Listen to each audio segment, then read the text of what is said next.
Meanwhile, Kenyans living in Uganda have cast their ballots at the High Commission in the capital, Kampala. There are around 15,000 Kenyans in the country. Of those, just over 1,000 registered to vote, as CGTN's Ayesiga tells us. Election officials here say about 60% of voters turned up to cast their ballots here. The frontrunners in this election are incumbent President Uhuru Kenyatta and former Prime Minister Raila Odinga. From this particular polling station, both candidates were neck to neck in the previous election of 2013. The same is expected in these elections. This is the second time Kenyans in Uganda have been given a chance to vote for their president from outside their own country.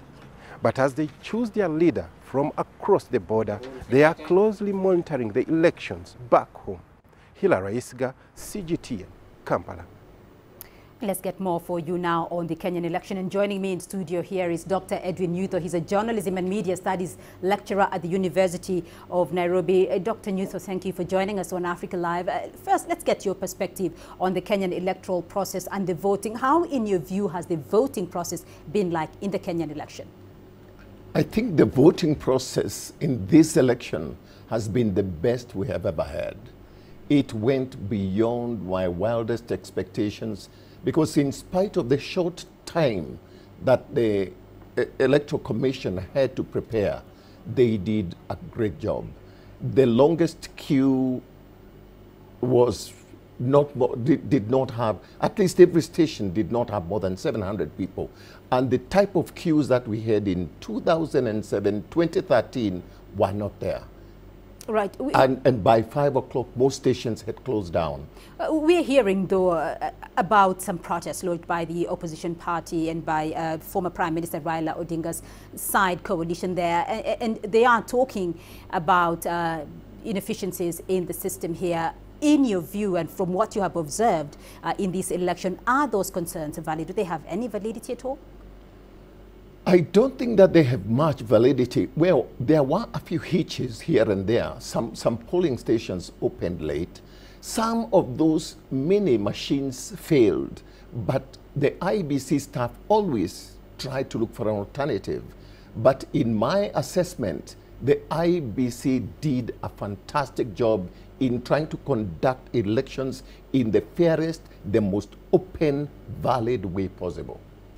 That is your view, though, Dr. Nyutho. Are Kenyans generally, though, happy with the performance of the Independent Electoral Commission? I think majority of the Kenyans are overwhelmed by the way the elections were conducted, by the voter turnout, which to a great extent was very, very good. And the entire process, even foreign observers have commended the Electoral Commission, and they have said that this is one of the best elections they have also ever supervised in this country.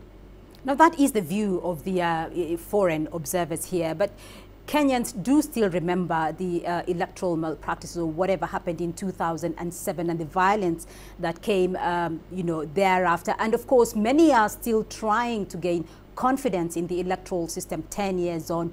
In your view, though, what needs to be fixed to instill that confidence in the Kenyan population? I think one of the most important things is to invest legitimacy in IEBC and allow the Electoral Commission to do its job. Surprisingly, I think one of the biggest problems that the Electoral Commission has had is that even as they were trying to conduct the elections, every time they were in court trying to defend themselves against this or the other.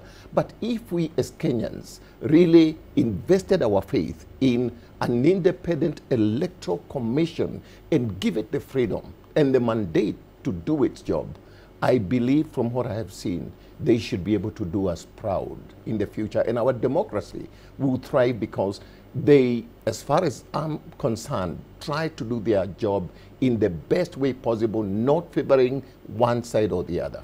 All right, Dr. Edwin Nyutho, we'll leave it there, but thank you very much for your insights.